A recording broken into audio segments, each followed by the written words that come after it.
Welcome to this explainer. Today, we are diving into what is absolutely one of the most crucial building blocks in the English language, the simple present tense. Now hold on. I know that sounds like a bunch of intimidating grammar jargon, right? But here's the secret. You actually use this tense every single day. You just might not know its official name yet. By the time we wrap up this lesson, we are going to completely demystify it, wipe away any of that grammar anxiety, and show you exactly how this applies directly to your everyday life. So, let's jump right in. Okay, here is our roadmap for today. We're going to break this down into 5 simple steps. First, life, routine, and facts. Second, the all-important S rule. Third, negatives and questions. Fourth, special verbs and nuances. And finally, number 5, the 5 golden rules. All right, let's start with section 1, life, routine, and facts. And really, I want you to just forget the grammar name for a second. First things first, drop the scary terminology and just picture a normal everyday routine. Imagine our friend Rahul. Every single morning, Rahul wakes up at 6 a.m., he brushes his teeth, and he goes to work. Because these actions happen regularly, we say Rahul wakes up, Rahul brushes, Rahul goes. And honestly, that right there is exactly what the simple present is. So, the absolutely crucial takeaway here is that the simple present equals things that are generally true or things that happen on a regular basis. Think life, routine, and facts. Whenever you find yourself a bit confused about whether to use this tense, just ask yourself this one magic question. Is this something I normally do, or is it generally true? If the answer is yes, you use the simple present. Simple as that. And you know, we actually naturally talk about these daily habits using what we call frequency words. Always means it literally happens every time, like saying, I always brush my teeth. Then you have usually, which means most of the time. I usually wake up at 6. Sometimes means occasionally, like I sometimes eat pizza. And never, well, that means not even once, as in I never smoke. But it's not just for routines. We also use it for rock-solid general facts. You know, things like dogs barking or the Earth orbiting the sun. We say things like, the sun rises in the east, or water boils at 100 degrees Celsius. And we also use it for stable, long-term situations, things that aren't changing anytime soon, like where you live or where you study.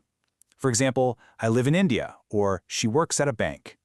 Moving right along, let's hit section 2, the all-important S rule.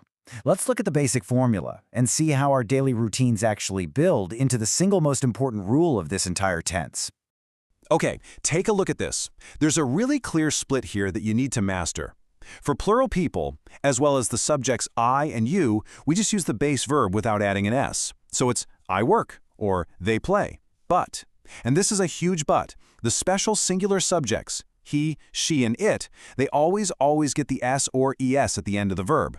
So it becomes he works and she plays. If you're talking about an animal, you say the dog runs, never the dog run. All right, section 3, negatives and questions. Let's tackle exactly how to say no and how to ask questions using do and does. So just like our positive rule from the last section, we have a split.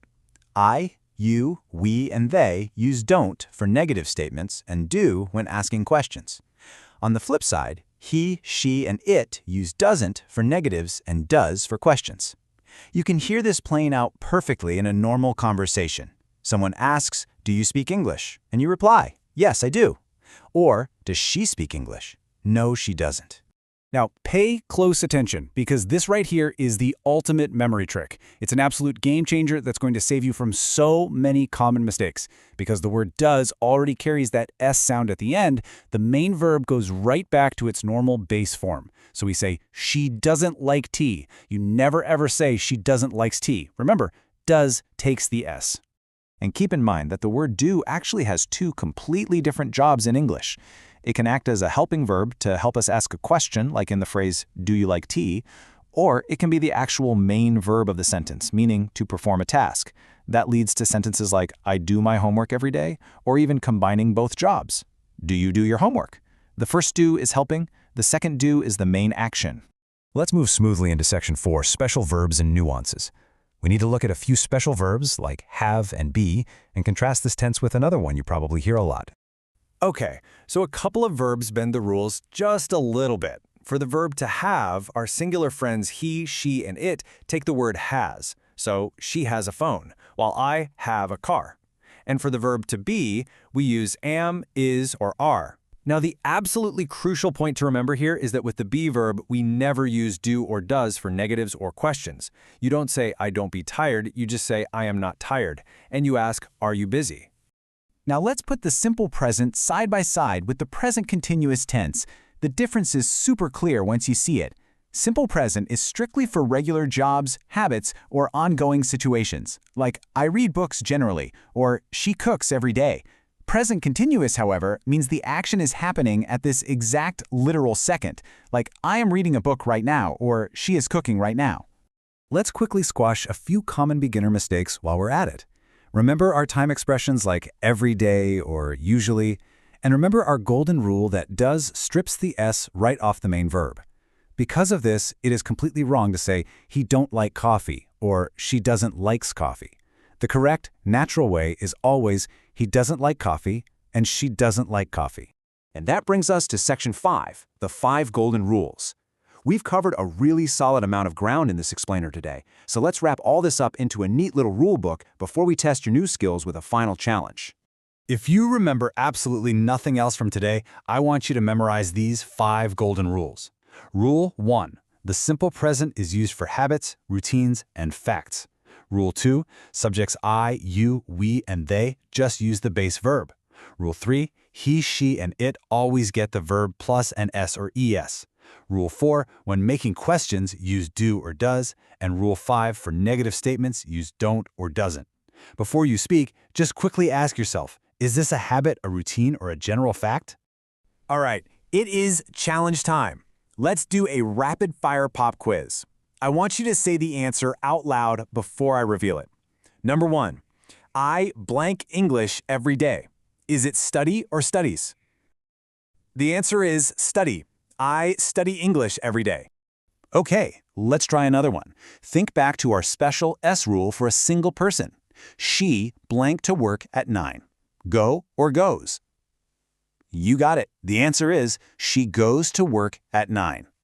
Number 3, let's apply the question rule specifically for the subject he. Blank, he speak English. Is it do or does? The answer is, does he speak English? Last one, and here we're relying on our ultimate memory trick for negatives. She blank not like coffee. Do or does? The answer is she does not, or as we usually contract it, she doesn't like coffee. Excellent job! So right now, just close your eyes for a quick second. Imagine your normal day, waking up, eating your meals, maybe watching some TV. Whenever you think about your daily life, I want you to dynamically remember these 4 exact words: habit, routine, fact, regular. You now officially have the foundation for one of the most important tenses in the entire English language. So please don't just memorize this and forget it, go out there and actually use it. And do it without any fear of making mistakes, because every single sentence you try makes your English that much stronger. So I'll leave you with this. What facts about your life are you going to share today? Think about it. See you in the next explainer.